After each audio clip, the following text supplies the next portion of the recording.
We live in a world of darkness. If I couldn't keep them there with me whole, at least I felt that I could keep their skeleton.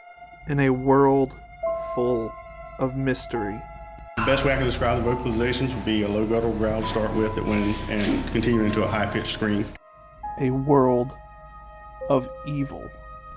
Remorse for what? You people have done everything in the world to me. A world where things really do go bump in the night. It was whiter than my sister and it had big black eyes. Welcome to the podcast where we discuss all of the things that keep you up at night.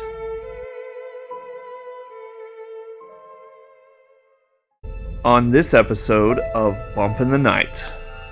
My life has been a nightmare, and I've had to learn to live with the fact that I'm haunted by the woman in white. We dive into just a few of the thousands of ghost stories and encounters that have happened in the world. I felt like whatever it is I've been hearing, you just saw it.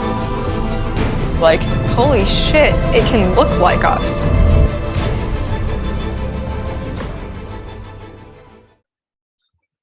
Welcome back to another episode of Bump in the Night. I am Matt.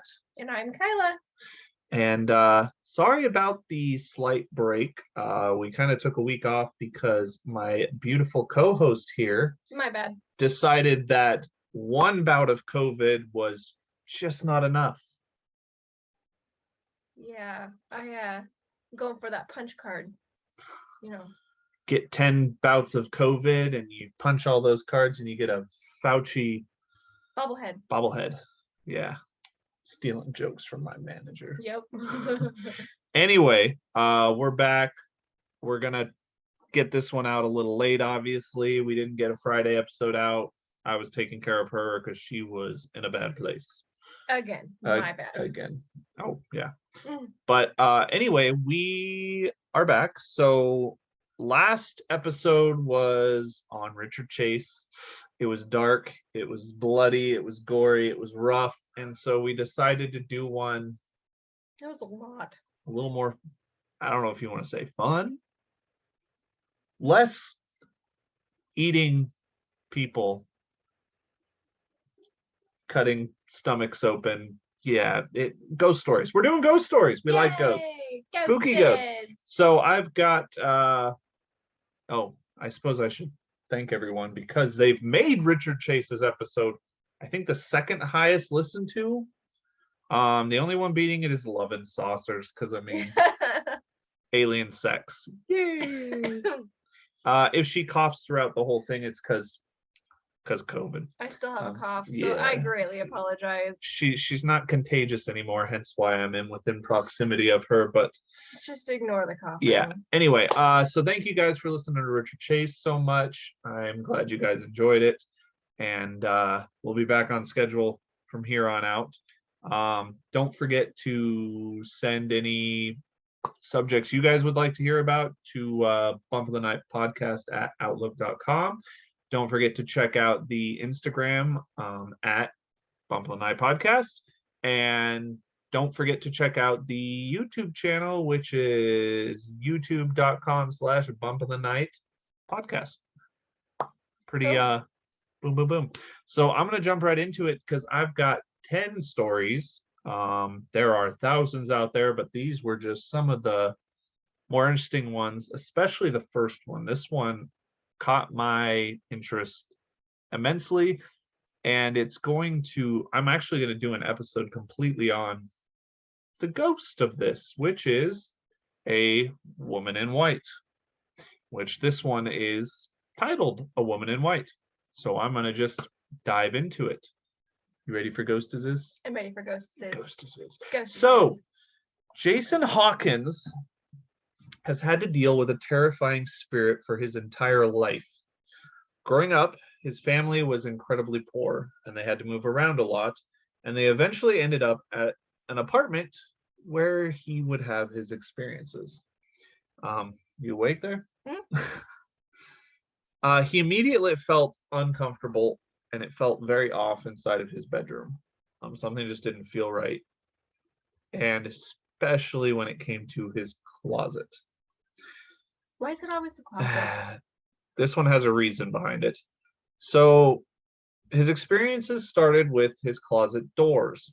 On many occasions, he would find them wide open when he knew he had closed them. And in some cases, he would literally close the door, turn around to do something, turn back around, and they were open again. Yes. And within weeks, he really just didn't feel comfortable in his own skin in that apartment in general. Like something just felt off, which I get that. There's some places I've gone to that I just get this. I've called her because these places just feel wrong. And I guarantee if I stepped in this fucking apartment complex, I would feel the same damn way. Anyway, so shortly after is when the whispers began.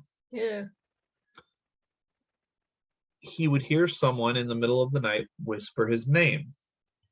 And a lot of times it would come from the closet. And they slowly but surely got louder and louder. He came to realize that there was something in this house, and it was focused on him. He went to his mother, who of course blew it off as the neighbors or the TVs were being loud or something like that. Paper thin walls. And what sucks is he would go to his dad, and his dad would literally just like beat him because of it. Like beat the ghosts out of you. Yeah. Anyway, eventually he got to the point where he would try and tell people, and they just looked at him like it was crazy or blew him off, and he just stopped telling people. But another thing that started happening was he began to sleepwalk, which he had never done before. And it was during one of these incidents that he saw a little boy that had a blood-covered skull standing before him. So it looked like a knife wound or something like that. Either way, his skull was bloody. And in this instance, his father found him at the end of the hallway trying to basically talk to this boy. And as time went on, he began to realize that Sorry. all of these negative emotions and bad feelings were centered on his closet. That was the focal point. Mm-hmm. And that's when it started to get real bad. One night in particular, he was woken up by the handle on his closet door shaking vigorously. The doors opened, and this was the first time that he saw her. A woman in white was hanging from a noose inside of his closet. And when she appeared, he felt a wave of absolute hatred emanate from her, focused on him. And this began happening every single night. Closet doors would rattle, they'd burst open, hanging woman. And what's even more disturbing is this woman, the way he describes it is, it wasn't just like a hanging woman there that looked okay. She was in a white nightgown, covered in blood, with her neck at a weird angle, dead wide eyes. And then just this absolute wave of fucking negative emotions focused on him. And he was like 10. Jesus. Yeah. And things continued to get worse. One night it progressed to the point where she went from hanging to this time her head lifted up and looked directly at him before the noose came loose. Noose came loose. The news came loose. I'm a poet and I didn't even know it. Anyway, noose came loose. Her body fell to the ground, and she slowly and jerkily crawled towards him. So like in the Grudge and stuff. Yeah. That's how he That kind kind of like weird. yeah, that's how he motion. kind of it's almost like rigor mortis. They can't move it right. Do you Mm. know what rigor mortis Yes, is, I right? know what Okay. rigor I mortis didn't know is. if you knew what rigor mortis That was. makes sense. Like I never really understood the whole like jerking motion, like why they were like moving like that, other than the fact that it's abnormal and creepy. But I think it's a mixture of both. it makes sense. I always took it as rigor mortis because they're dead, Yeah, and it is fucking creepy. it is very creepy. Anyway, she would crawl jerkedly towards him and get just within reach of him, like up close and personal in his face, and then disappear. And that started happening every night now. So it's progressing. So his family basically ignored him, didn't care what he was saying about all of this. And so what did he do? He turned to religion, hoping that it would alleviate his pain and fear. But no matter how much he prayed, she would appear. And she did it to him for the next 6 years straight that they lived in that apartment. I cannot believe this man kept his sanity. Yeah. 6 years? So he's what? He was like 16 when they now? finally moved out of the apartment. And well, they weren't quite there yet. By this time he was desperate. No one believed him. So one day he was at a garage sale and he found a Ouija board. Yeah. And he brought it into the house and tried to talk with the spirit. And the only thing it would say over and over again was it would spell out hurt you, hurt you, hurt you, hurt you, hurt you, hurt you, over and over again. That was it. Pretty straightforward. Once hurt him. Yikes. One night while relaxing and taking a bath at the apartment, he looked down and the water was no longer water. It was blood. In a panic, he rushed out, covered in this blood, screaming to his mother. She came in, not saying a word, drained the bathtub, cleaned it up. Nothing. He while he's standing there, her son, her 15, 16-year-old son is standing there, covered in blood, and he goes, "Mom, something is happening to me." And he begged for her to do something. And all he got was he looked at his mom and he saw a tiny moment of understanding. And I want to say, like, I'm sorry, that sort of thing. Like, I can't think of the word. What am I trying to say? She understood that this was happening. And it was at this point that he realized his mom knew what was going on. And she just chose to ignore it, which fucking mother of the year just ignored it. But at this point, the family decided to move to a cheaper location. It was actually a larger home. It was back where they had lived before they moved into this one. Larger home, and his mom was actually pregnant at this time. So they moved. But as they were moving, he overheard his parents talking to one of the maintenance guys. And he heard the guy say, "I'm surprised you guys lasted as long as you did." It turns out that literally a week before the family had moved in, the woman living there before had killed both of her children in the bathtub with a knife before hanging herself in the closet. The linoleum in the bathroom was so drenched in blood that it had to be ripped up and replaced. The carpets in his bedroom had to be replaced because when she hung herself, they didn't find her for a few days. Yeah. It was, to his horror, he realized that everyone knew that this had happened. And they were just ignoring And they were just it. ignoring it. So they moved to the new home, and he was relieved because there were no more experiences. He finally got a good night's sleep. He was, able to relax. He felt comfortable. Until about a year later, him and his friend were out riding their bikes at night. And there she was, standing on the side of the road, covered in blood again, noose around her neck, dead eyes, just standing there. Her neck at a weird angle. He was so focused on her that he didn't see the car hit him. It luckily he survived, and this is when he came to the horrible realization that the house was not haunted. He was. So why did it stop for a year then? Here's the thing, if you think about it, these entities, from my understanding, is these entities are creatures of energy. Mm-hmm.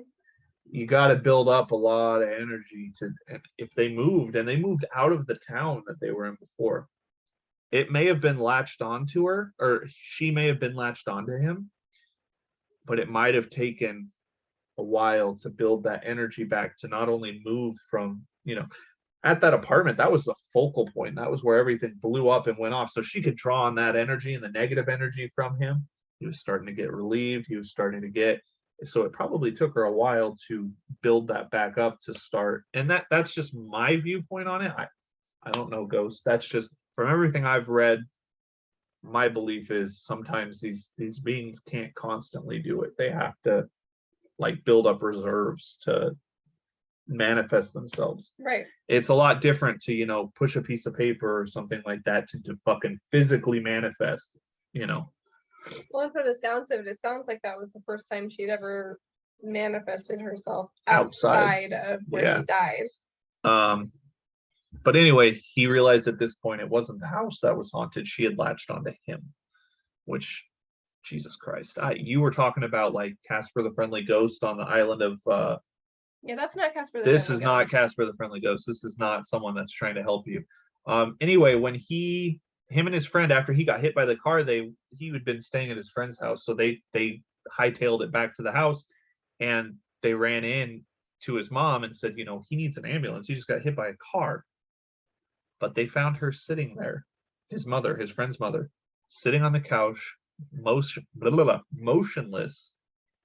A cigarette was lit, but it was just burning. She was just holding it like she was in a stupor. She was unresponsive. And then when Jason came around, she looked up at him, a look of anger that was growing. And she repeated over and over again until she was screaming it. You're supposed to be dead. You're supposed to be dead. You're supposed to be dead. Rising in pitch, rising in anger. You're supposed to be dead. And I mean, obviously, he bounced the fuck out of there. Jason 100% believes that this outburst was the woman in white speaking to his mom's friend, or his friend's mom. Can't talk today. Jason felt like this was never going to end. The spirit was attached to him. So and this is why I said the energy, like it takes build up. He decided he was done. He stopped staying in one place. He stayed at one place maybe a couple nights, and he would move. He'd move around. And it worked. She stayed away. She was gone. He didn't see anything until he met a girl. You damn women. We bring the spooky ghost. He fell in love. He got married, and he had a little girl of his own. And a few years had passed, and he hadn't seen her. So he thought he was good to go. That was until one night, while leaving the bowling alley that he worked at as a cook, there she was, outside the back in the alley. He was hit with a wave of discomfort again, like he had felt before, and she was just standing there, and he fell unconscious. As he started to wake up, when he started opening his eyes and was in his fuzziness, her face was right here, looking at him with hatred. Oh shit. But when he, blinked it and finally got awake, it was a firefighter. And according to the doctors, due to dehydration and heat stroke, his heart had literally stopped. The firefighters brought him back. He had been dead for around 3 minutes. Shit. He noticed when he awoke, there was a very different feeling in his chest. He felt as if the connection with her had been broken.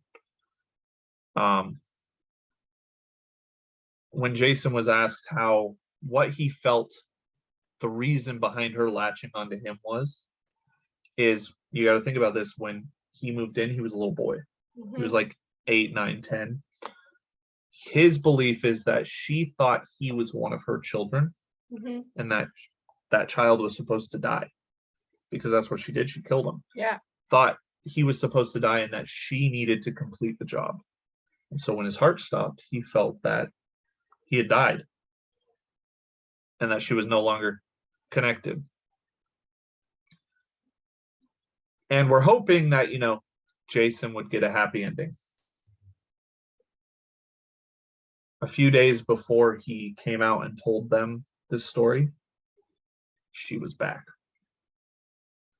And that's where they left it, is she was just there again. He truly believes that he's never going to be rid of her. And, I don't blame him. This one, it's from a Netflix show called Haunting. I have watched this episode 3 or 4 times over and over again. It creeps me out for some reason. It's something about this. As soon as I said we were going to do ghost stories, I knew I had to go and do this one, because something about it fascinates me, and I don't know why. It's funny because this one actually seems vaguely familiar to me as well. I think I've heard this story before as well. I probably have told you, because I think you might have told me about it. I think the reason it was because I told you about it, because the book that I'm writing, I'm going to use her as one of the spirits that escapes from hell and the Hellsworn have to go get. That's why I told you. Anyway, if you guys want to, I'm working on a book. Hey. So I'm not going to say anything else. But yeah, that one, I don't know what it is about that story. I love it. It's creepy. And listening, if you guys get a chance, go watch the episode. It's actually it's season 1, episode 1. So it's the very first episode. It's creepy. They did a great job. It hooked me. Oh God, kitty. So this next one is called The Little Girl. And it was from a subreddit I saw. It's Ghost Stories on Reddit. So anyway, the person who posted it had just been through a rough divorce from their high school sweetheart. And their best friend had, I keep hitting puberty. There you go. Their best friend had taken to distracting them by taking them on long road trips. So one morning they were on their way to Carlsbad, New Mexico, when they paused alongside a river dam. They were drinking cider and snacking when the pair decided to explore the dried riverbed. It was obvious they weren't the first ones there to go trekking through the riverbed. The pair could see human, canine, and feline footprints in the mud. Then they recall starting to feel an odd sensation, like they were being watched. Their friend caught the rider's attention. Their friend caught the attention of the rider and called them over. There was a bone on the ground. What they believed was a spinal cord. At first, they thought it was a beef or pork bone of some kind, so they continued on, looking around the riverbed, when they found a strange, rust-colored rock sticking out of the sand. When they got closer, they realized it wasn't a rock. It was a half-buried little girl's shoe. The Reddit user stepped back and ran forward, preparing to kick the shoe, which that's a weird reaction to me. I'm not going to just kick the shoe. Anyway, suddenly they heard a little girl's voice shout, "No, don't, please." They looked around but didn't see anyone besides themselves and their friend. The friend asked why they stopped, and they replied, "Didn't you hear that little girl?" Both confused, they decided to shrug it off and continue on their way. First off, I feel like these guys are super nonchalant. Like, you find a spinal column and then a little girl's shoe. Red flag. Yeah, I'm not going and exploring more. I'm calling the goddamn police. Mm-hmm. Even if it turns out to be a fucking, just a random shoe, and it could also not be. Yeah. Meanwhile, the feeling that someone was watching them grew stronger. A few minutes later, they spotted another bone. Now they began to get scared. This bone was clearly human. The friend called the non-emergency police number from Carlsbad and they reported what they saw. 1 week later, they received a call from their friend that the Carlsbad police had called to report the bones they found were indeed human. During the investigation, the two were questioned and eventually informed the rust-colored rock actually wasn't a rock at all, but the shell of a pickup truck that had disappeared along with the family of 3 it had been carrying, a man, a woman, and their daughter. It made the Reddit user think back to the girl's shoes sticking out of the mud and the voice they heard. So I wonder if the little girl's ghost was saying, "Don't kick my shoe," because it was like attached to her still. Or I'm wondering if something gnarly happened to that family and what they heard was what ghost experts call as a death echo, An echo. where they're not quite spirits. It's just they live their death over and over again. Yeah. I mean, it could also be, that the bones and her shoe are like the only thing that was there for them to find her. So like maybe she couldn't be at rest until it was like solved or found somehow.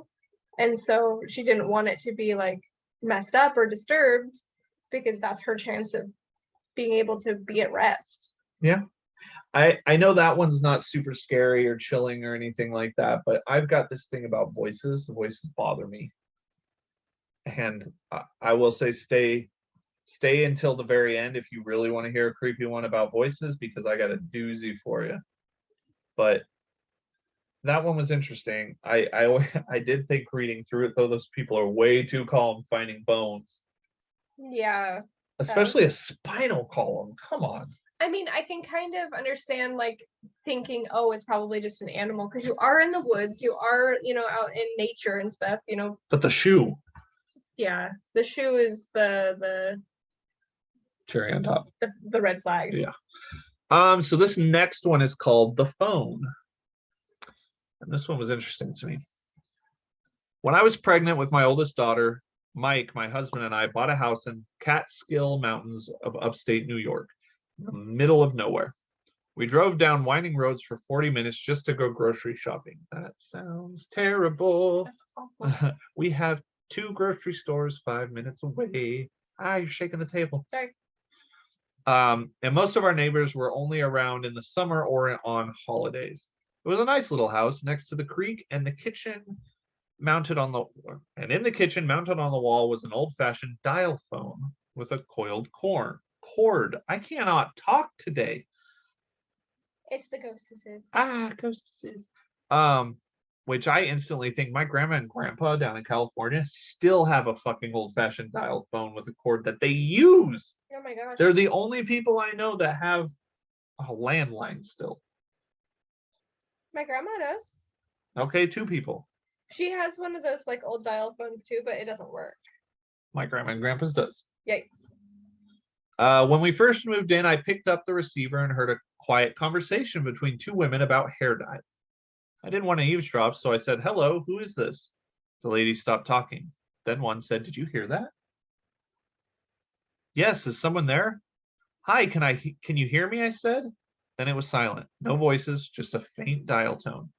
I quickly decided this old phone was somehow hooked up to an old-fashioned party line. After that, we used the phone very little, preferring our cordless phone hooked up in the other room. Again, it should tell you the times. A handful of times I did use it, I could hear whispered voices in the background, always assuring the other person that the line sometimes picked up other calls. A year and a half passed and we mostly forgot about that the phone was even there. Then in September of 1999, there you go, that tells you the time, Hurricane Floyd passed through our area, leaving us without power and the road with large impassable trees blocking the way.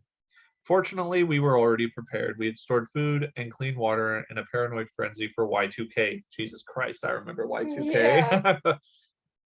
And and we desperately needed it all. We bathed in the creek, painted in the day, and played board games by candlelight while waiting for our power to be restored. After a week, the road was clear, but still no power.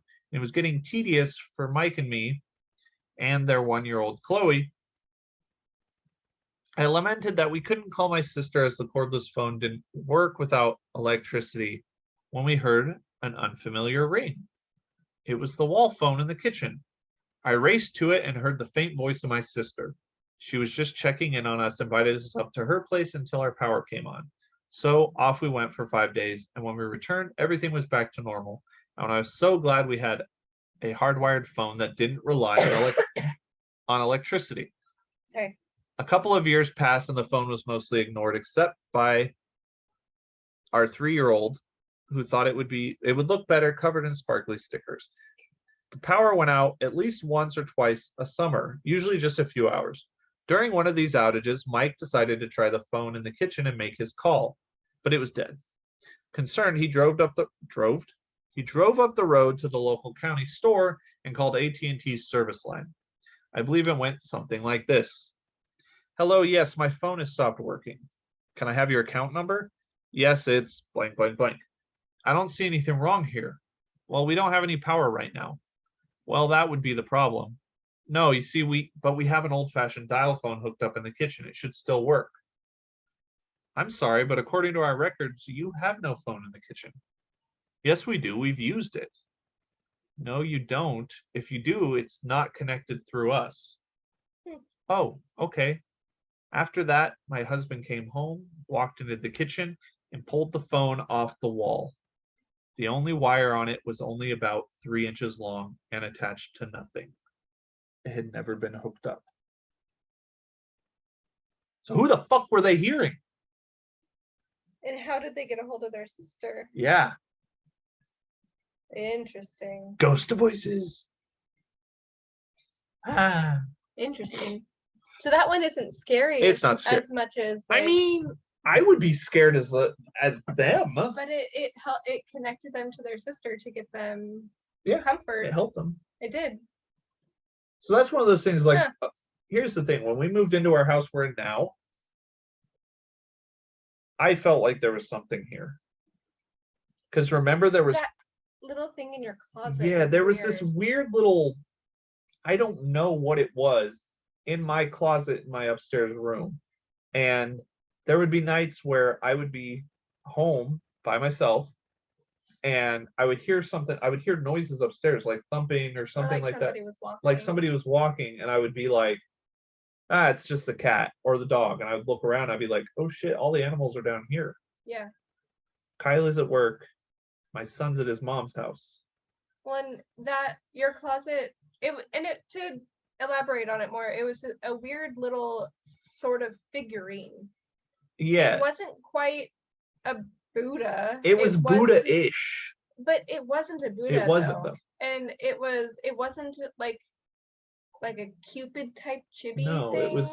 It was this really weird looking figure, and it was nailed to the wall. It was up on my door, on the door frame. Above the door frame. And I took it off. It wasn't nailed, it was glued on there real good. I thought it was nailed on. No, it was glued on there real good. Because I was able to grab it and, like an idiot, I just grabbed it and with my strength popped it off. Okay, I thought it was like nailed or screwed on. But I mean, it was on there pretty good though. But what's weird is that it was in the closet. Like not on the outside, like where you could see it like going in. Like no. It was inside the closet. And it's a small walk-in closet. It's not huge. It was kind of little as far as like a walk-in closet goes, but and here's the thing, I never it just felt weird in there. Yeah, I never felt it was uneasy. Anything bad. Mm-hmm. It was just there. It was just weird. And I believe you saged. I did. And we haven't seen anything or heard anything since. No. But there was plenty of times, and we never saw anything. I saged because, and it was freaking me out a little bit. I hesitated, and I didn't really want to at first because, like you said, like I didn't feel any negativity I didn't feel any sort of like, I wasn't scared. Didn't feel threatened. I mean, it was creepy, like being home alone and being like, turn the TV off and be like, what the hell was that? And I don't think it ever happened when you and I were together, did it? It was No. always, did you ever hear it? Yes. Okay. But I also don't freak out as much as you do with that kind of stuff. Yeah. I take a little bit more time to process it and to think about it and, you know, figure out how I feel about it. But it really had started bothering you. It was just so that's why happening a lot. Yes. Well, and that's why I went ahead, I saged, and after that completely went away. Yep. Haven't heard anything since. It was Kale. He was checking in. Yeah, that was interesting. But this next story is actually near and dear to my heart because I've been here. And there are definitely some vibes here. This is called Ghost Children on the Queen Mary, which this was also by a Reddit user. This would be a cool thing to do a whole episode on sometime. The Queen Mary, yeah. It's especially cool because, like I said, I was a sophomore. It was the summer between sophomore year and junior year. So I was technically a junior, I guess. And I went down and visited my mom because I had moved up to California up to Oregon with my dad. And on a whim, we were in Long Beach at the Long Beach Aquarium down there. And on a whim, my mom's like, hey, let's go to the Queen Mary. And we ended up going. It was really cool, you know, and then we found out there was a ghost tour, and my mom doesn't do scary. And we ran into this gentleman and his son who was about my age and got to talking, and they were going to do the ghost tour. I wanted to do it so bad. And my mom was like, I can't do it. And this guy's like, well, he can come with us. And so I went and did the ghost tour with them, and it was really cool. And we didn't see anything. The most interesting things about it was when you go into the pool room, like where the pool is, there's changing stalls, and they put you in there and they tell you to turn off all your lights. And you turn off all the lights. And I don't want to say we saw anything, but if you've been in Long Beach in the middle of August, it's moist, it's muggy, it's hot. It was very cold in that changing room. Like, to me, unnaturally cold, because this thing doesn't have like AC in it. It was weirdly cold. And there was just, like I said, I didn't see anything, but you pick up on vibes in that area. There's a couple areas that just have some real off vibes in the pool room, 100%. But their story, the December before the pandemic, so this is very recently, my husband and I attended a party on the Queen Mary and rented a room on the ship for the occasion. I was very excited as I had never been on a ship like that before. I had also heard stories about one of the pools being haunted by the ghost of a little girl, which is very common. There are, if I remember right, there's rumors that a little girl drowned in the pool. And the way this pool is, you know, you got this big pool and then there's another level above it with like these pillars, and people claim to see her peeking out from behind the pillars, and you hear giggles and things like that. After the party ended around 11 p.m., we changed our clothes into something more comfortable because I wanted to wander the ship and explore, which this ship is really cool. They kicked everyone off the ship who wasn't staying the night there. We went a couple hours wandering around the amazing ship inside and out. I didn't know you could stay there. Yeah. Oh, yeah. I think it's room 307. I'll have to look up the exact room. I think it's something 7. It's supposed to be the most haunted room in the house, and you can actually stay the night there. Or a room in the ship, you can stay the night there. So before we finished up, we went back down to the level the party had been on. Only now it was completely empty. Same level as the pool, by the way, which they had closed up. But you could still look through the windows, which I absolutely did. I spent a good 5 minutes with my face pressed up against those windows before we walked on. I didn't see anything. After walking down a short hallway, we were in the enormous empty ballroom, which had been so bustling just a few hours earlier. My husband picked up a broken drumstick that had been left behind from one of the bands.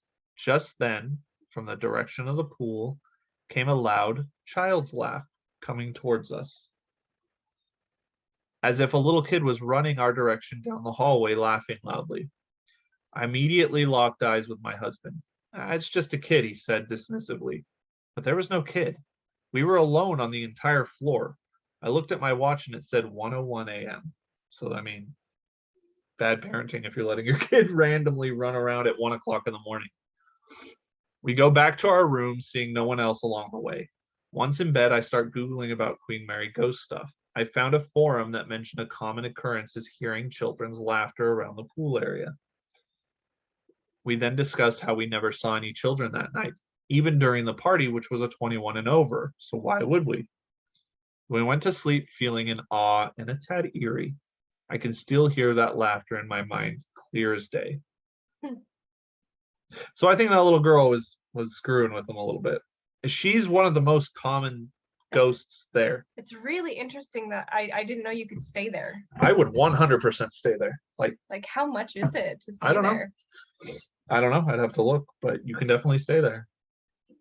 Like we should do that for like a really big episode like 100 or something. Fly down to California and Fly stay down a night. to I would do California, it. stay the night at the Queen Mary and do the podcast like from In our room. from there. I would want to rent the haunted room though. Well, duh. But also I wouldn't sleep that night. We would take turns. Or I would sleep with all the lights on. Yeah. Yeah. But I had to do that one That'd be cool. because Queen Mary, I've been there. I can picture there's some really cool things like you get to go in the pool room for the ghost tour. You get to go into the boiler room, which if I remember right, there was a guy that was crushed by one of the doors down there, and so he's a common occurrence. They say that you can sometimes see spirits around the propellers, which you go into this.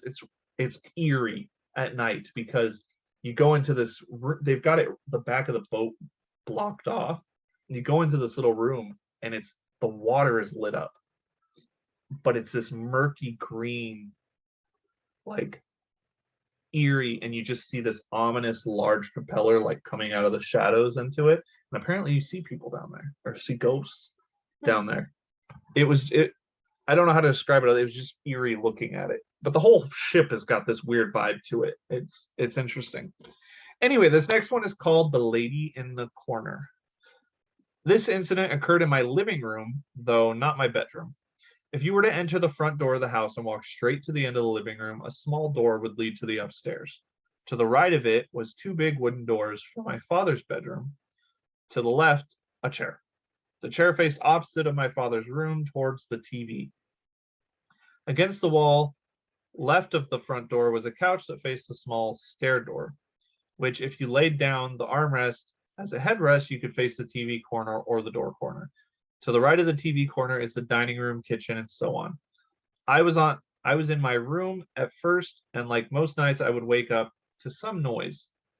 This time, it came from in my room. It was the floor creaking like someone was walking on it. I kept my eyes closed and listened, pretending to sleep. Whatever it was stopped right in front of my face, and I could feel it was there. That's horrifying. My breath slowed down, and I was struck with fear and wanted to tell my brother, who slept on the top bunk, but was too afraid. I peeked, opened my eye, just the slightest, and saw a white figure in front of me. Come on, you don't get freaked out, but that would freak you out, wouldn't it? Yeah. I closed my eyes again and just stayed still, hopeful that it would leave me alone. Eventually, I peeked again, and it was gone. That girl is braver than me. Oh boy, I don't know if this is a boy or girl, actually. This person is braver than me because I would fucking freak out.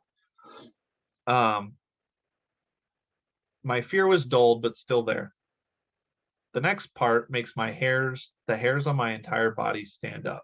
So like in the previous story, I put my blanket over my head to venture off to my father's room. I had a real thing for believing my blanket could protect me, which The Grudge fucking ruined. So, but as soon as I hit the dining room, oh, I thought you were tapping me. Oh, no, sorry.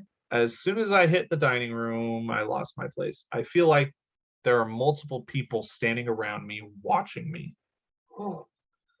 I feel scared to the point of tears, but keep walking, thinking my blanket will protect me against whatever is in my house. When I get to the big double wooden doors to his room, they are locked. What am I supposed to do? I can't go back to my room or the dining room. I decide it's best to lay down on the couch and just stay under my blanket and go to sleep. Finally, I fall asleep. And then in parentheses, because I like this, end of story. Then parentheses again. Not really, just wanted to relieve myself of some stress from writing this. So that's how panicked this person is like they're stressing just typing it up. Jeez. I wake up again for some reason. I feel like it was probably 3:30, 4 o'clock in the morning, and I instantly look into the top of the TV corner. And there she was, the upper half of an elderly woman staring at me. She was somewhat blurry, but her eyes were darker than her pale, I think that halted body. I'm not sure what that was supposed to say. Then I hear it. It speaks to me in words that were long and slow and feminine and impatient. Cody, come outside and play with me. No. I was looking at your face. You're like, No. I froze for a second and then screamed and threw my blanket over my head and went to sleep. Brave fucking kid. How can you sleep? I don't know. In the morning, I told everyone, and my brother seemed to believe me as soon as I spoke. He told me later that night he saw a white figure next to him staring at him while he was pretending to sleep. The first figure I saw was staring at him. So that initial one that she saw that she thought was staring at her, or him, I guess, Cody, his boy, was actually staring at the brother. Yep. Oh, ew. Yeah. Ew. Oh. Creepy as hell. Creepy. This next one's a real short one, but I couldn't not. It was called My Reflection. And this makes me wonder if it's a ghost or something worse. So this happened when I was about 14 years old. My house is not haunted, it never was, but I'm sure that in the first year after we moved here, when I was 9 years old, there was a harmless spirit that still lingered around at the time. So kind of like us. I feel like it just lingered. Yeah. I was in our second bathroom washing my hands, and after I finished and wiped them with a cloth, I looked in the mirror. I had like no expression on my face. I was just looking at myself. But my reflection kind of tilted its head to the right and gave me a big smile while looking directly into my eyes. I am completely sure I did not smile or tilt my head, and when I saw that, my expression must have changed to pure horror, but the face in the mirror did not. I ran out of the bathroom, but I noticed that my reflection kind of just stayed there. It did not run away with me. This never happened before or after, but it still has me thinking why this happened and how is it possible? Thoughts? Yeah, so I'm also, my brain is still kind of mush right now, and so I'm not as articulate as Sorry. I'm not as articulate as I normally am. And that's, I mean, even normally I'm not super great at being articulate, so bear with me. But do you think ghost or no, not ghost. demon? I'm not sure 100%. I don't want to just label that, but mirrors are Doorways. portals. Mirrors are doorways. That's why you're never supposed to place two mirrors facing each other in a house. It's just it opens up portals that you can't really close, and I don't think that Well, I mean, back in the day, they used to, when someone would die, they would cover up all the mirrors because they didn't want their spirit to be trapped in there. Didn't your grandpa have a thing with mirrors? my grandpa had a thing with cameras. I'd have to do more research on it, but it's part of, like, I've learned about it in some of my books. Yeah. You have to be very careful with mirrors. Huh. And like, what was isn't it the Cecil Hotel that had its hallways lined with mirrors. I have no idea. I don't It know was- Cecil Hotel for hauntings. I know it for serial killers chilling there, which I'll do an I episode can't on remember. that. It might not be that hotel, but there is a specific hotel that's notoriously haunted.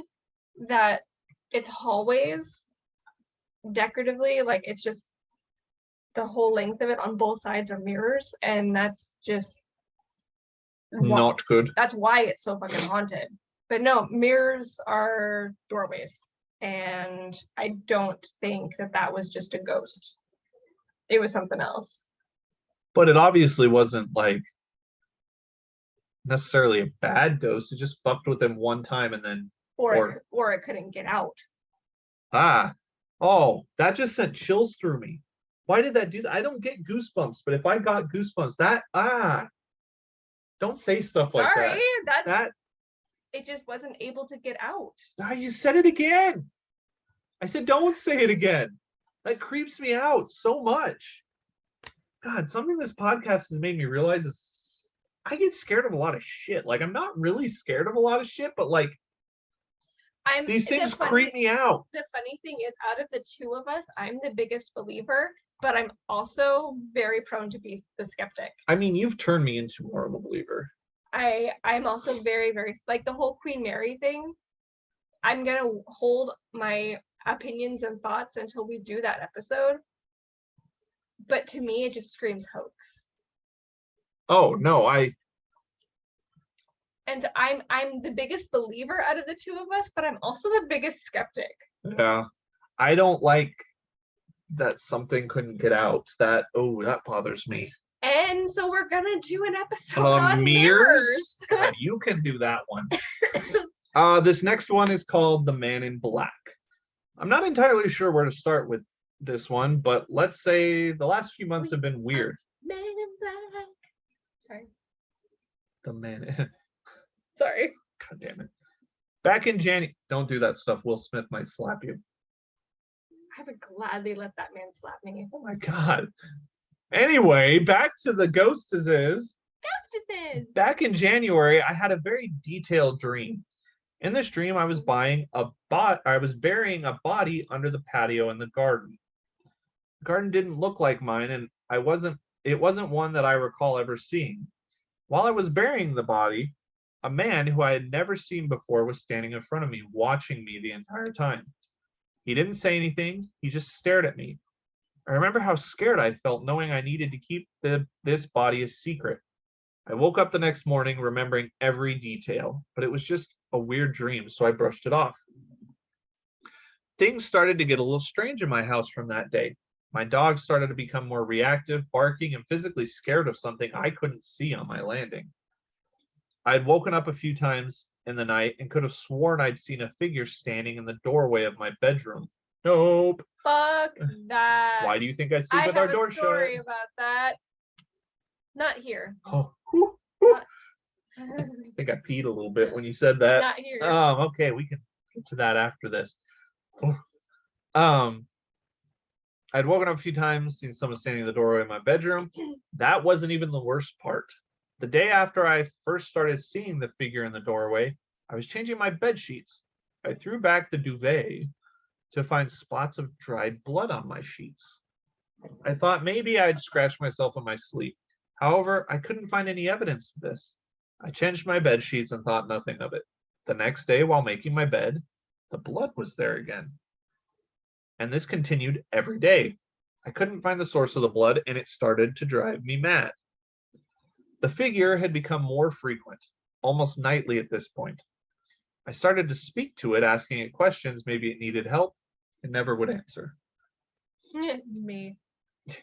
I was thinking about seeing a medium or getting the house blessed because at this point it was driving me insane. That was until last week.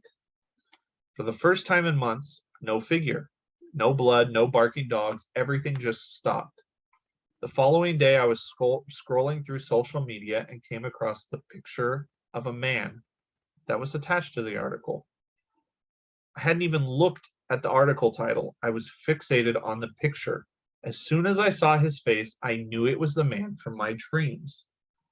I clicked straight onto the article to find out this man's body had recently been recovered from underneath a woman's patio. It turns out she had stabbed him in the neck, wrapped him in a bed sheet, and buried him under the garden patio back in November. I have no idea if this is just a weird coincidence or if he had been trying to tell me for months what had happened to He him. was trying to reach out for help. Yep. So he literally like had a vision of that happening. So yeah, his dream was he was the woman, Yeah. and the man was. I'm wondering if Was it? this person had to have been a sensitive. That's why Yeah. why this man went Did to this him. happen near him? It didn't say. Because I'm wondering like if it had happened near him or not, and if not, then it's really weird. But if it did happen like near-ish to him, I mean, the man could have just reached out to the nearest person The who strongest medium. who was sensitive and was able to like pretty much tell him without telling him, and like was just asking him for help. Yeah. Oh, that's really sad. The thing that gets me is the blood. Yeah. Is it coming from this person, or did this thing fucking, or I guess it's not a thing. Did this ghost manifest it somehow? That one was interesting to me because the dreams, and we've got my sister who sees shit in her dreams. My sister has on multiple occasions had dreams, and sometimes years later, exactly what she has dreamt has come to happen. It makes me wonder if the ghost didn't actually manifest like the physical blood there, or if with his attachment to the guy that he was just making him think it was there. Like it wasn't actually there, but he was seeing it because the ghost was Metaphysical blood. like making him see it. Like, see this, That's interesting. That one was cool. It gave me the willies, but at the same time, he was asking for help. That's what I mean by like, just because something is weird and creepy doesn't necessarily mean that it's malicious and bad. Well, I never said that all of them are bad. No, It still creeps the shit out of It's me. stories like that make me like truly keep that thought in the back of my head of like, what if this is something different? What if it's not malicious? What if it's, a plea for help or a warning, I'm not saying that if something like that happened to me that I wouldn't want to help said spirit. I'm just saying, I'm being completely honest with myself. I'm still going to be scared shitless. Yeah. I can't help it. I'm going to be scared shitless. But you said you had a story about that. What? Oh, one time there was one instance that I remember very specifically from my old house. So it was originally a 1-bedroom, 1-bath house. They had added on a little extra like back room. Your room, right? That was your little cosplay room. For a little while, like we had a roommate, and so we had moved into the smaller room in the back. And after that roommate had moved out, we hadn't moved back into the big master bedroom yet. And so we were sleeping in the very back. But there was always something kind of off about the teeny tiny little hallway in that house. Always. And when I say like hallway, it was like you took 2 steps and you were through the hallway. It was the tiniest little dinky teeny tiny itty bitty house ever. And it was so weird because it was always the weirdness was focused in that hallway, as tiny as it was, like no bigger than this little area that we're in right now, but like more narrow. Yeah, I remember. And like there would be times where I would be in the kitchen and I would be cleaning, and I'd be playing my music and I'd be singing, and I would just get this wave of cold, and like whatever it was, it didn't like my music. And so I would like, I would be singing and then I just wouldn't be able to physically sing or talk. Like I would like something was suffocating me, and I would like turn it down or turn it off and just silently go back to cleaning. Like I wouldn't be able to, like I hated my music. But I also remember one time I was laying there and it was dark, like oddly dark. And that hallway, it was attached to different rooms, but there was no direct light to the outside in that hallway. So it was just pitch black. And I thought that we had closed the door when we went to bed, but I guess we didn't. And I woke up and my dog, Sky, I was just telling you about her. She was sitting at the end of the bed and she was just staring into the hallway. And like her little haunch on the back of her neck was kind of like sticking up a little bit. And I look and I froze. Like I couldn't move. I was so scared that I couldn't move. Ah, I felt like I was staring directly at something or someone, but it was pitch black. I couldn't see.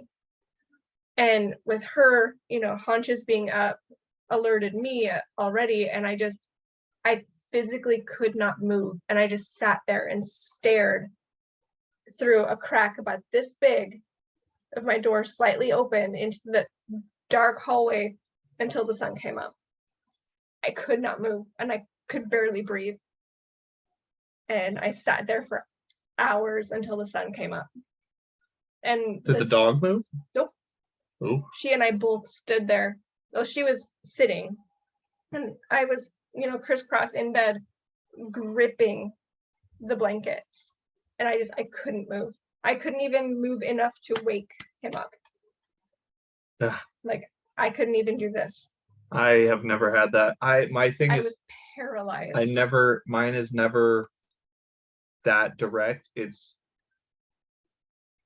just a sense of, That was back before I really like delved into any of the stuff that I'm into now. Like I didn't know about saging. I didn't know about any of that stuff. And so I just kind of, from that point on, like I started trying to talk to it. oh, and, you're like, braver than me. because I had to live there, you know, and so like it never really got to that point again. But just a couple weird random instances of like I literally was just singing one day in the kitchen and then just Couldn't anymore. couldn't. See, my thing is not that, my vibes are not that direct. It's, I mean, I told you that apartment complex. The upstairs was fine, but this apartment complex it was an older unit. And there was a basement that it was like an L. The entire building was an L. Mhm. And there was a stairwell that led down there. And as soon as I got to the stairwell, it was like, this doesn't feel right. And of course, for my job, I had to go down there because there were rats. And when you go down there to the right, there was what you would expect a crawl space to look like. Mhm. But it was a walk-in. You could walk in there. And then to the left, there was where people had storage. And if you kept going straight, there was another door. And that was just a whole storage unit of just stuff that people had in there. And boy, I hated going down there. I went down there, and to the right, that crawl space didn't feel that bad. Like it was creepy down there. But fuck, there was something in that room where they kept all the storage. I called you up and I was like, babe, I feel sick. Like Yeah. that apartment complex felt wrong. There was something in that basement. I don't know if it was an object or something. That basement did not feel right. And then there's this other house that I still have to go to. That one with the attic. No, right? no, it's the basement. Remember, it's one of those. So it's an older home again. I would say very early built home. And it's one of those, it's got a stairwell that you go down into the basement. It's a full walk-in basement, but they've got one of those things you see in like movies that it's where they store like The red room. yeah, veggies and stuff like Oh, that. And I thought you meant like a photograph room for some reason. no, not a yeah, no, it's where they store like back in the old Herbs. times, they would herbs and they're hanging from the ceiling. They put their jams and all Yeah. that and canned stuff.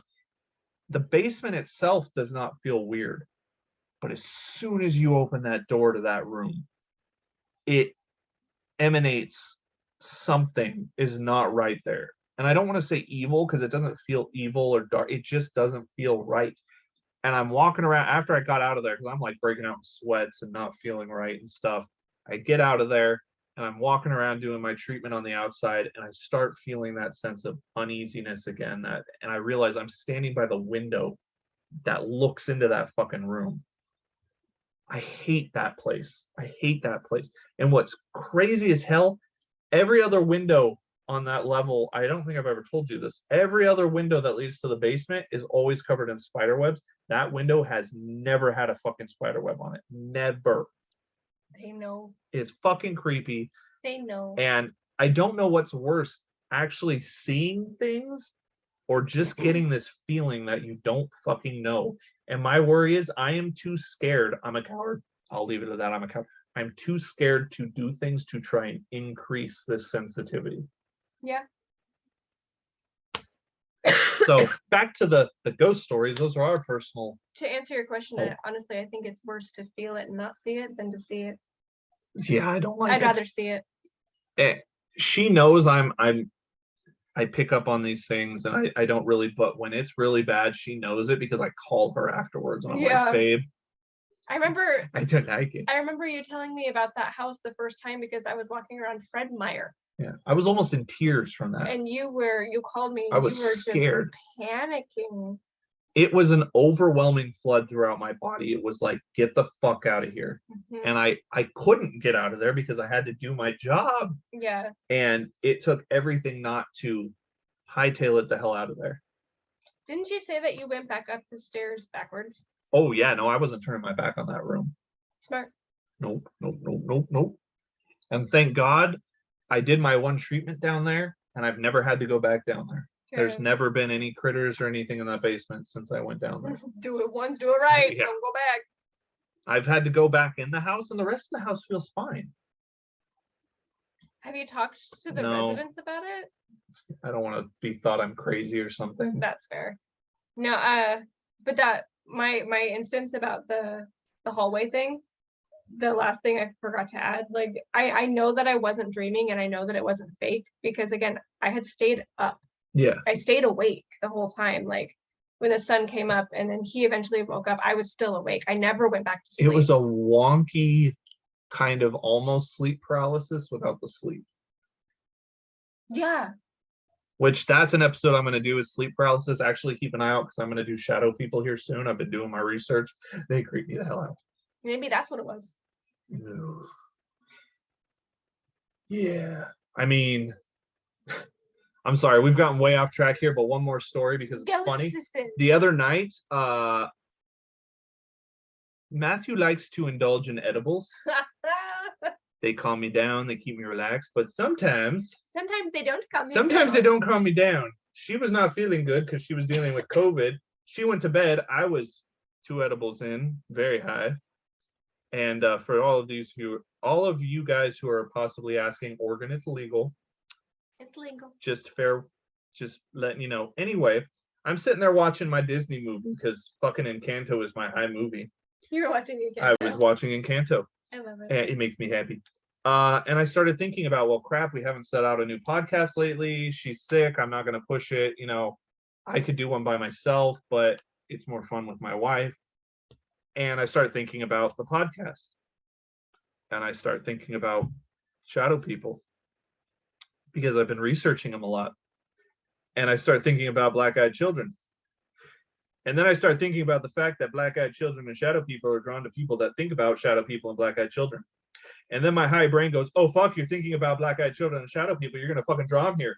Oh, God, my back window is all open. And my sliding glass door is open. And I'm going to turn around. There's going to be a fucking black-eyed children there with a shadow person giving it a hug. And I'm freaking the fuck out. And so my dog was down there with me, one of our dogs. And I turn around. No fucking kids. Alexa, turn off the kitchen. Run up the stairs. Well, I poked over there to make sure our front door was locked. It was locked. Run up the stairs. Poke my head down there. Go, Alexa, turn off the kitchen. Alexa, turn off the TV. And hightail my ass up the stairs into the bedroom. And then again, my high ass is just laying there without my glasses on, which I'm blind as a bat without them. And I'm like, is that a shadow person or is that just a shadow? And I'm freaking out.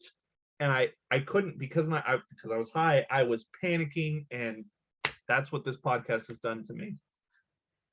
Anyway, back on track to ghostesses. He scared himself. Oh, I scared myself shitless. It was bad. Oh no. And Remus is not exactly intimidating. Well, he's a baby. So He's a baby. I went to bed. It's okay. So don't eat edibles and think about spooky shit because it'll fuck with you. Anyway, the next story is called Something Pretended to Be My Sister. Nope. This happened about 15 years ago. We always had weird experiences in our house and still have some paranormal stuff happen to this day. But this was my first experience that made me realize that ghostesses are real and communicate with us. I think I'm going to call this, I need to call this episode Ghostesses Stories. Yes. I'm not going to. I'm just going to call it Ghost Aww. Stories. Oh. One day I had just gotten home from a day at college and heard someone upstairs. Sounded like my sister moving around her room, so I called out to say hello. She answered saying hi, and I asked her what she was doing. That is when she told me that she was going shopping and was finishing up getting ready. I asked if it was okay if I went with her, and she said, sure, I'll be down in 5 minutes.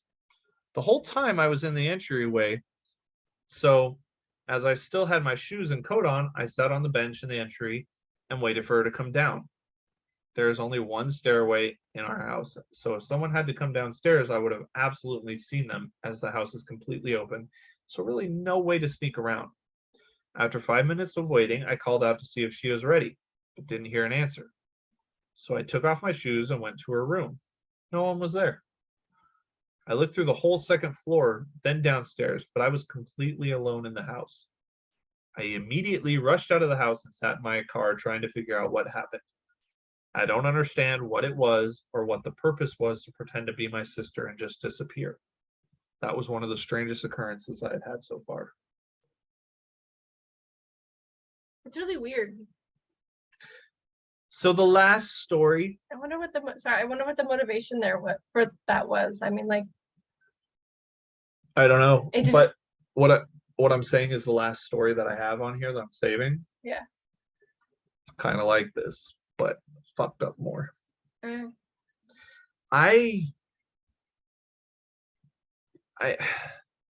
Is it scarier when they're imitating someone you know? I mean, depends on the situation, I suppose.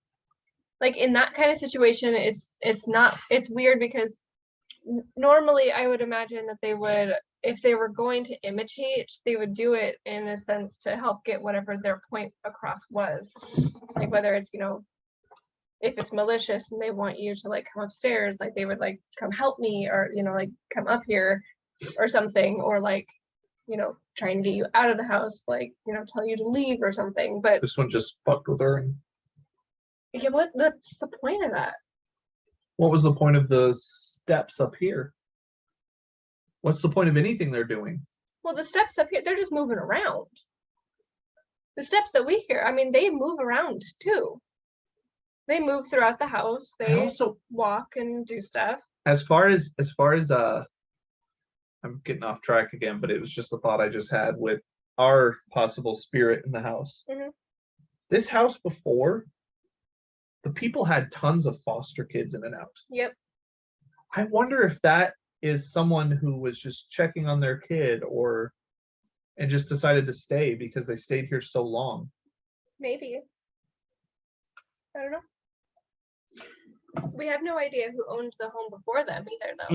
No, they were the second owners, weren't they? They were the second But the owners. first owners didn't stay here long. True. They were only here like 6 months. But it's not always just about the house either. It's also about the land. That's fair. So this next one is really messed up because it's an actual physical touchy. It's called Scratch My Hand. Many years ago when I was a kid, I had this bad habit of sleeping with one palm under my pillow. My bed headboard is pushed up against the wall. I sleep alone in a queen-size bed.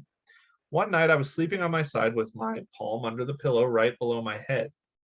Suddenly, I felt this thin, bony, wrinkled, dry hand with long, sharp nails scratch my palm under the pillow. I saw your eyebrows go up and your eyes get wide. It felt like the hand had come from the opposite side of my palm and tried to drag my palm up above my head under the pillows. I panicked, pulled my hand off the pillow, turned on the lights, and there was nothing there. Pure silence. I looked at my palms. 4 long red scratch marks were on my hand. Never again did I put my palm under the pillow. And the person who wrote this, their second language, or English was their second language, so it's hard to read through this, so I apologize if I mess up some. I moved out. Many years later, for New Year's, I would go back to my parents' place to stay over to celebrate the holidays with them. I thought since it was just childhood trauma or something, I told myself I'd test it out again and sleep with my palms under my pillow. First few nights, nothing happened, so I thought it was my imagination back when I was a kid. Third night, the middle of the night, I felt it again. This time, not so much a scratch, but the same scrawny, bony, dry, sharp-nailed hand slowly crept and touched my hand. I freaked out again, pulled my hands out, jumped from my bed, turned on the lights. It was around 4 a.m. I felt a chill and couldn't sleep until daybreak. The next morning, I fell asleep around 7 a.m. when the sun was fully out. When I was fully awake, I noticed some fine line scratches on the same palm, like someone had scratched me with a needle or left fine long lines. I didn't realize it until I used my sanitizer. So they had sanitized and they felt the sting and they realized, shit, they had scratches again. That one, because you got to think about it. His headboard's against the wall. So for it to scratch you, it's coming through the wall or up from under the bed. That one, and why him? Yeah. It's weird too that some of these stories, they just get left there. It's like, okay, was there no further investigation? Was there no like, I need more information? A lot of them don't. So this is the last one. This is also from the show Haunted. And this one bothered me a lot. So this one is called The Mimic. Rebecca and her roommates were tormented by an entity that they called the Mimic. While going to a community college, a group of her friends and her boyfriend decided to get a place together. They rented an old home from the 1900s in Cleveland. So, and just some background on this, Rebecca was very new to this friends group. Like when she went to college, that's where she thought these people were cool. She kind of inserted herself and they adopted her. And that's where she met her boyfriend as well. So one night, while alone working on her room, is when the first incident occurred. That's when she heard it. She heard her friend Z said, "Hey, Becca, are you home?" I think I've seen this. Yeah. "What's up, Z?" was her response. And she goes, "Hey, Becca."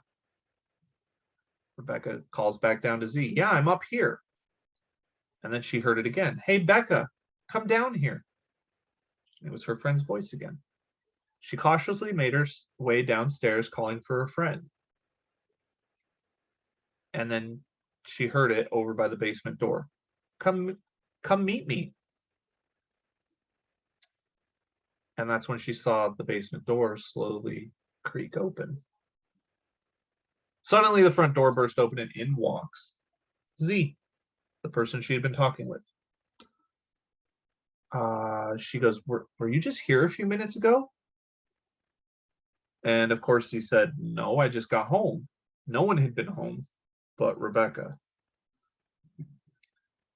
So, on a daily basis, she began hearing her friends various times a day calling to her. They were always coming from the basement. And they were always asking her to come down and meet them. "Come on down, come here, come down, come meet me." Which is chilling. None of her other friends were having this issue. And she started to feel like she was absolutely fucking losing her mind.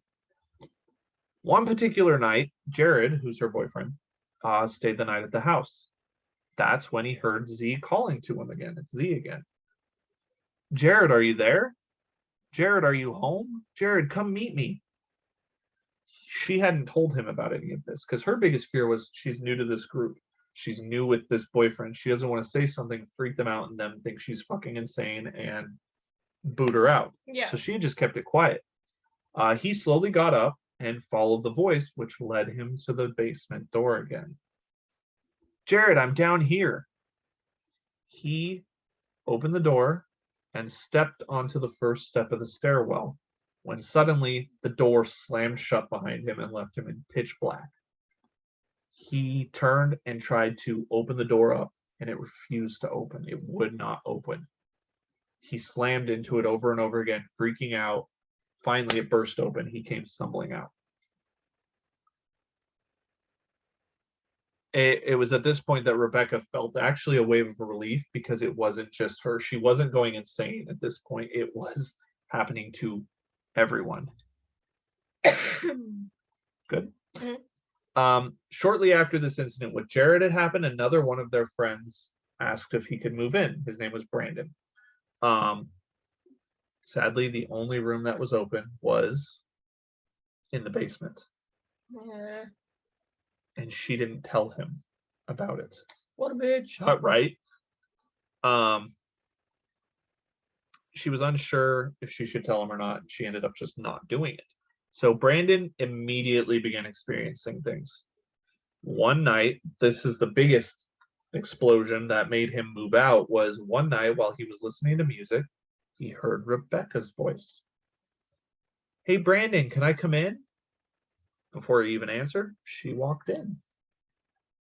But instantly, she began acting very weird. She started coming on to him, flirting with him. She even went so far as to say, why don't you come dance with me? Before she got close to him and took her top off and the rest of her clothes.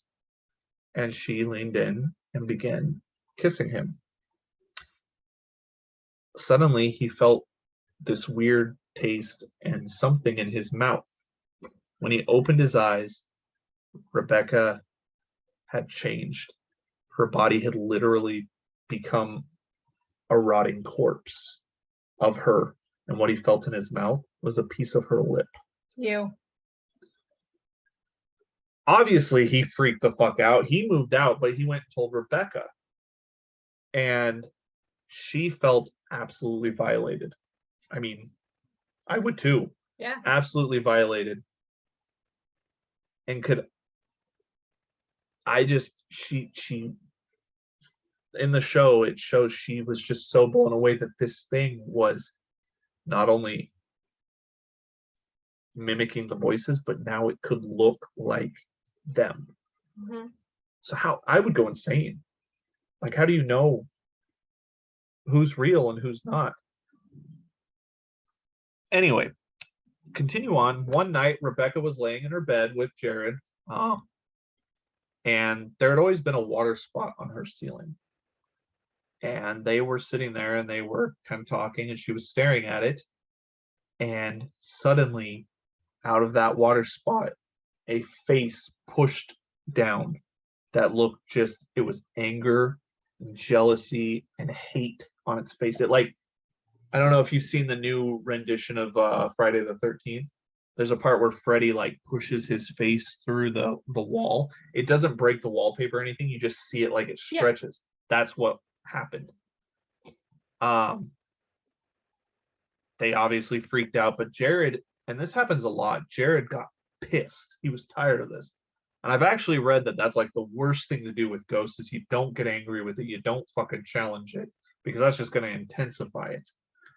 He grabbed a flashlight and they hightailed it up to the attic, which is what's above their room. As they were looking around, they cautiously made their way to the spot above their room, of her room. And that's when they discovered that there was liquid, weird liquid all over the walls, and had puddled up directly above their house, or above their bedroom. They came to realize it was blood, dried up blood. And from what they could see was someone had laid there long enough for the blood to soak through, and that watermark was not a watermark. It was a blood mark. In the morning, they reached out to the landlord about what had happened in the house. He had explained that the young man who had lived in the house before them had just suddenly disappeared. It wasn't until days later that they discovered that he had gone into the attic and shot himself in the head. She came to the conclusion that they had had issues with this house before. This thing that was in the house with him had literally drove him insane. That's what she believed. I'm not saying that's the truth, but that's what she believed, is that this thing had driven him insane to the point of blowing his brains out. And she said that it makes sense. Like, she had her friends to fall back on and her boyfriend to fall back on. This guy had nobody. Yeah. Could you imagine living in a house like that? I have a hard time sometimes believing ones that are from TV shows because I've heard stories like this before. they fantasize it more for TV. That's what they do. If it's not entertaining, it doesn't sell. You need to watch this show. I've seen it. I don't feel like they dramatize it a ton. Regardless, I do have a hard time believing fully ones that come from TV shows. I'm always skeptical about, like, oh, I saw this documentary, or oh, I saw this TV show about this. Like, okay, well, they're also being paid to say these things. I don't believe in, like, what was it, Ghost Hunters, that show? Yeah. But if something like this was real, this is not a ghost story. This is not a ghost. You don't think it's a ghost? This is not a ghost. If this actually happened, if this was a legitimate thing, this is not a ghost. What do you think it is? A demon? Oh, you think it's a demon. Well, this might increase your belief in demon. I kept this one in here because it was like, it could either be a ghost or kind of like not Insidious, which is the one with the old man again. The old man's ghost. Yeah. That one is a ghost, but not a ghost. Right. And that's where I was leaning with this one, is it's a ghost, but not a ghost. Being manipulated Yeah. by another entity. So here's where this is where that belief comes from. The next night, after all of that, she was in the bathroom after a shower. As she was leaving, she heard a noise and she turned around, and there it was. It was kind of like an amorphous creature thing at the basement door, and it was crawling towards her. And as it was crawling towards her, it was shifting into all her different friends and calling to her in all their different voices. That is things of my nightmares. And sometimes it would shift into like partly her, partly Jared. It was crawling slowly towards her and calling off to her. And in a panic, she backed up, freaking out. She managed to make it into the bathroom and shut the door. And there was noises outside, and suddenly Jared walked in. And it was actually Jared. It was actually Jared. How do you know? That was the last straw for all of them. They said, fuck this shit. They moved out of the house shortly after that. And after she got out of there, she hasn't had any issues since. But the history on the house is they've never kept a renter for very long. Not a ghost, it says. You don't think it's a ghost? I think that the reason, again, I was torn about keeping this one in here because I was like, Yeah. Demon, but I'm of the belief that it could have been a ghost and has just been possessed by something, kind of like the Warrens. And you think it's just straight demon? I think it's something. It's not a ghost though. Huh. Well, hey, you got 9 ghosts stories and like half of one, because apparently that's not a ghost. And either way, fucking terrifying. Yeah. Fuck that. Which one's the scariest, you think? Which one? I mean, that one's the That one scariest. scares you? Woman in White terrifies me. If it's real, that one's the scariest. The Woman in White terrifies me. And here's the thing, you can't say that one that isn't real, because Women in White are a worldwide phenomenon. Yeah. Like I actually plan on doing a full episode on women in white because they don't just happen in one place, they happen all over. Well, isn't La Llorona a woman, the Technically a woman woman in in white? white. A woman in white. There's lots of different versions of the woman in white, but they all have a same basic concept. It's a mother who murders their child. Not always. Mother, a bride. There's lots of, I'll go into it when I do it, but and sadly they always seem to target fucking men. Yeah. So you're fine. I'm Yay. screwed. Okay. Anyway, those are your ghosts. Hope you guys enjoyed that one. I like ghost stories. This is only part one because I was gonna say this is one like we're you know, 100% gonna do more ghost story episodes. yeah. This is something that we can bring up every now and then. I think the next one she should pick the stories. For the ghost stories. Yeah. Yeah. So I'm not sure what I'm gonna do for the next episode. Ghostesses, part 1. Yeah, this is Ghostesses part 1. Not sure what to do for the next one. I've got a couple ideas running around. I'm not gonna do shadow people yet. I want to dig more into that. You've got your episode coming up in 2 episodes. I don't know. We'll figure something out. But thanks for hanging in there, guys. Thanks for hopefully being understanding about our little break. I was sick. Someone's sick. Sorry. So she's on the mend. She'll be back to normal in a couple days, hopefully. God willing, I won't freaking catch it again. I feel like if I would have caught it, I would have caught it already. You better knock on wood. 3. But thanks again, Night Owls, for coming and listening. Hopefully we can make this one beat Richard Chase. Ghostesses. No, this needs to be Love and Saucers. It's not gonna be 11 saucers because 11 saucers. Alrighty, Night Owls. Thanks again, and we will see you in the next episode. Bye.